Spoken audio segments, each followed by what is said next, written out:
CUT special series में एक बार फिर से आपका स्वागत है। इस एपिसोड में हम उन प्रश्नों को देखेंगे जो आपकी परीक्षा के लिहाज से बेहद महत्वपूर्ण साबित हो सकते हैं। तो चलिए शुरुआत करते हैं। भारत की अत्याधुनिक स्वचालित ट्रेन सुरक्षा प्रणाली का नाम क्या है? A safe train, B Kavach 4.0, C rail guard, D train safe. इस प्रश्न का सही उत्तर है विकल्प बी कवच 4.0। चलिए देखते हैं इसके विश्लेषण को। कवच 4.0 एक स्वदेशी रूप से विकसित स्वचालित ट्रेन सुरक्षा प्रणाली है जिसे सुरक्षित ट्रेन परिचालन सुनिश्चित करने के लिए डिजाइन किया गया है। अगला प्रश्न है, आईआईटी मद्रास में हाइपरलूप ट्यूब की लंबाई कितनी है? ए 310 मीटर, बी 410 मीटर, सी 500 मीटर, डी 600 मीटर। इस प्रश्न का सही उत्तर है विकल्प बी 410 मीटर। चलिए देखते हैं इसके विश्लेषण को। आईआईटी मद्रास की हाइपरलूप परियोजना में एशिया की सबसे लंबी हाइपरलूप ट्यूब होगी जिसकी लंबाई 410 मीटर होगी। अगला प्रश्न है, नया ब्राउनफील्ड अमोनिया यूरिया कॉम्प्लेक्स कहां स्थापित किया जाएगा? ए बिहार, बी पश्चिम बंगाल, सी असम, डी उत्तर प्रदेश। इस प्रश्न का सही उत्तर है विकल्प सी असम। चलिए देखते हैं इसके विश्लेषण को। नया brownfield ammonia urea complex Assam के नाम रूप में Brahmaputra Valley Fertilizer Corporation Limited में स्थापित किया जाएगा। अगला प्रश्न है, संशोधित राष्ट्रीय गोकुल मिशन के लिए कुल आवंटन कितना है? ए 2400 करोड़ रुपए, बी 3000 करोड़ रुपए, सी 3400 करोड़ रुपए, डी 4000 करोड़ रुपए। इस प्रश्न का सही उत्तर है विकल्प सी 3400 करोड़ रुपए। चलिए देखते हैं इसके विश्लेषण को। संशोधित राष्ट्रीय गोकुल मिशन के लिए कुल 400 करोड़ रुपए के कुल आवंटन के साथ संशोधित राष्ट्रीय गोकुल मिशन को मंजूरी दी गई है। अगला प्रश्न है, अपार का क्या अर्थ है?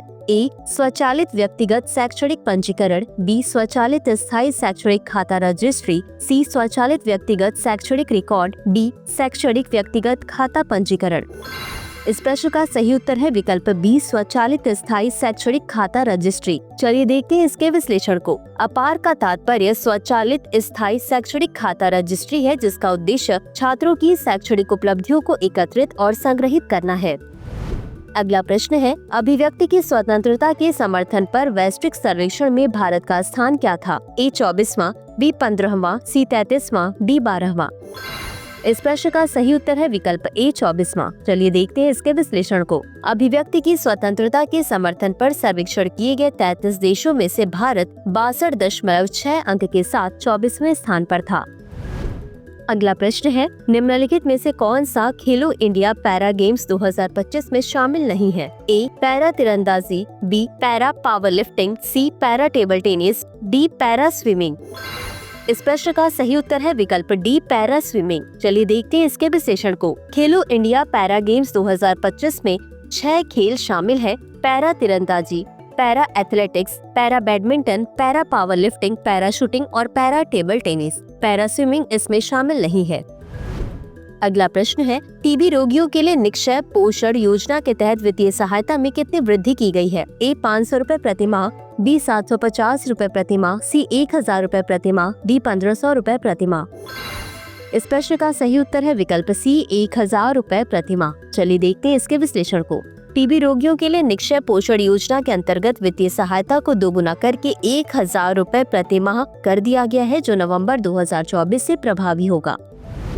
अगला प्रश्न है, भारत में टीबी का पता लगाने की गति और सटीकता बढ़ाने के लिए किस एआई आधारित उपकरण का उपयोग किया जा रहा है? A patho detect TM, B deep CXR, C Xpert MTB/RIF, D TB triage. इस प्रश्न का सही उत्तर है विकल्प बी डीप CXR। चलिए देखते हैं इसके विश्लेषण को। भारत में टीबी का पता लगाने की गति और सटीकता बढ़ाने के लिए AI आधारित टूल डीप CXR का उपयोग किया जा रहा है। अगला प्रश्न है, राजीव युवा विकासम योजना के तहत 2 लाख रुपए तक के ऋण के लिए सब्सिडी का प्रतिशत क्या है? ए 70%, बी 60%, सी 80%, डी 90%। इस प्रश्न का सही उत्तर है विकल्प ए 70%। चलिए देखते हैं इसके विश्लेषण को। राजीव युवा विकासम योजना के तहत 2 लाख रुपए तक के ऋण पर 70% सब्सिडी मिलेगी। तो चलिए अंत में देखते हैं आज के अभ्यास प्रश्न को। लक्ष्मी वेणु को TAFE में कौन सी पदवी पर नियुक्त किया गया है? A CEO, B vice chairman, C managing director, D chairman. इस प्रश्न का उत्तर कमेंट बॉक्स में जरूर दें। आज के लिए बस इतना ही। धन्यवाद।